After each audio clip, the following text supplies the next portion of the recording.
नमो तस्स भगवतो अरहतो सम्मा संबुद्धस्स।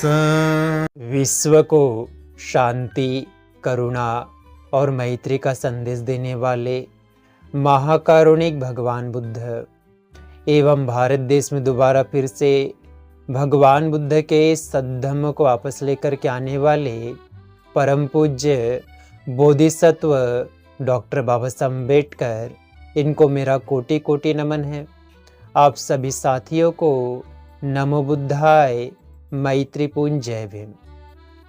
आज हम भगवान बुद्ध और ऊपक के बीच में ही बातों के बारे में जानेंगे।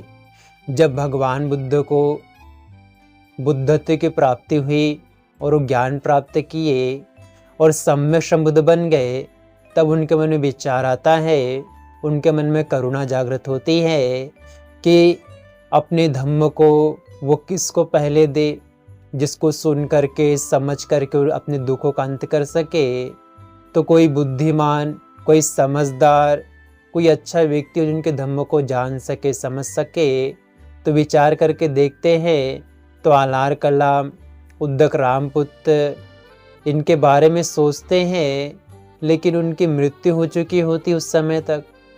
और ये जो पांचों परिवारजक थे, जो 6 वर्ष तो उनके साथ में थे, उनके बारे में ख्याल करके जो पहला धम्म उपदेश देने के लिए, धम्म परिवर्तन करने के लिए बिहार के बुद्ध गया से उत्तर प्रदेश के सारनाथ जाते हैं, तो रास्ते में ऊपक नामक व्यक्ति भगवान बुद्ध को देख करके बड़ा प्रभावित होता है। उनके चेहरे को देख करके, उनकी शालीनता को देख करके, उनके व्यवहार को देख करके, उनके चलने के तरीके को देख करके, उनके सील सदाचार की खुशबू से और उनके पूरे इस कांतिमय शरीर को देख करके बड़ा ही प्रभावित होता है, जिससे उसको अच्छा लगता है उनके चेहरे को देख करके, शांति देख करके उन चेहरे की।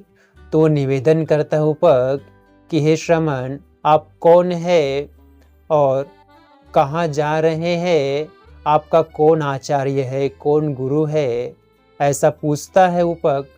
तो भगवान बुद्ध कहते हैं, ऊपक, मैं सम्यक संबुद्ध हूँ। मैंने बुद्ध गया में एक पीपल के नीचे बैठ करके ज्ञान को पाया और अपने प्रयत्नों से पारमिता को पूरा करते हुए मैंने बोधि को प्राप्त की, सम्यक संबुद्धि को प्राप्त की है। मैंने स्वयं ही ज्ञान को प्राप्त किया है। मेरा कोई आचार्य नहीं है, कोई गुरु नहीं है। मेरे बुद्धत्व होने के पहले जब मैं सिद्धार्थ गौतम था, उस समय आलार कलाम, उद्दक रामपुत्र जो थे, उनके पास में गया था, लेकिन उनके पास में दुखों को अंत करने का उतना ज्ञान नहीं था। तो मैंने अपने प्रयत्नों से ही मानव समाज के दुखों को अंत करने का रास्ता खोज लिया है, मार्ग खोज लिया है। इसलिए मेरा कोई गुरु नहीं है, कोई आचार्य नहीं है। मैंने अपने प्रयत्नों से धम्म को जाना, ज्ञान को जाना है। तो ऊपक वैसी मानसिकता का था, उसे ऐसा लगता था कि भाई बिना गुरु के कोई कैसे ज्ञान प्राप्त कर सकता है, ऐसा उसकी मानसिकता थी। इसलिए वो नहीं स्वीकारता उनकी बातों को और वहाँ से चले जाता है और भगवान के उपदेशों को नहीं सुनता। उनसे प्रभावित जरूर होता है, लेकिन उसकी जो मानसिकता है पहले की रूढ़िवादी मानसिकता थी, जिसको वो नहीं समझ पाता है। और भगवान बुद्ध फिर अपने धम्म को परिवर्तित करने के लिए सारनाथ पहुँचते हैं। तो जो पांचों परिवारजक है, सारनाथ के मृगदाय की इसी पत्र में विहार कर रहे होते हैं। वो दूर से ही भगवान बुद्ध को आता हुआ देखते हैं, तो ऐसा उनको पहचान लेते हैं और पांचों ऐसा संकल्प लेते हैं कि वही सिद्धार्थ गौतम है जिन्होंने तपस्या का त्याग कर दिया था। उनकी मानसिकता ऐसे हो गई थी कि बिना तपस्या किए कोई व्यक्ति कैसे ज्ञान प्राप्त कर सकता है, ऐसी उनकी मेंटेलिटी थी, मानसिकता थी। इसलिए उन्हें लगता था कि वो ज्ञान नहीं प्राप्त किए होंगे, बुद्ध नहीं बने होंगे करके। तो अपने मन में विचार करते हैं कि हम इनका आदर नहीं करेंगे, सत्कार नहीं करेंगे, ऐसा विचार करके बैठे रहते हैं। लेकिन जैसे जैसे भगवान बुद्ध के पास में आते हैं, वे पांचों के पांचों परिवारजन अपने संकल्प में दृढ़ नहीं रह पाते।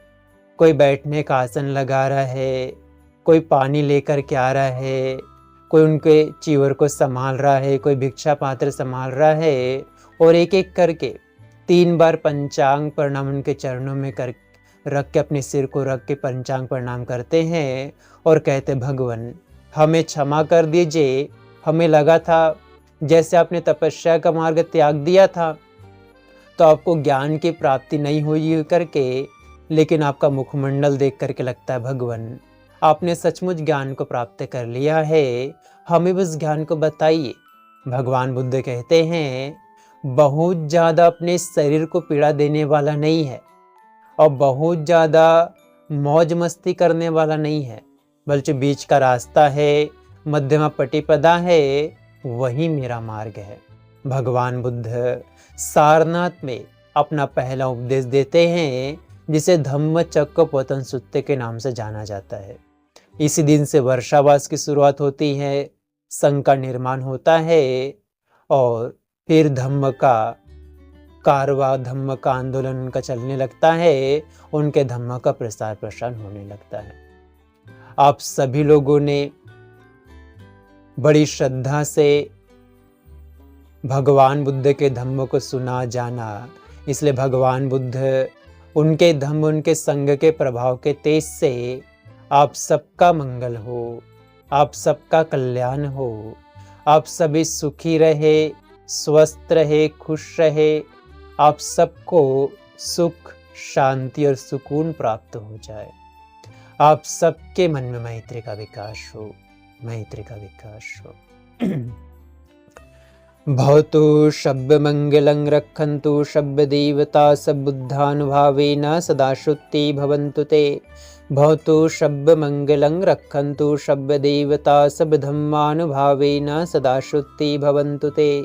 भवतु शब्द मंगलं रक्षन्तु शब्द देवता सब संघानुभावेन सदा शुद्धि भवन्तु सब। साधु साधु साधु।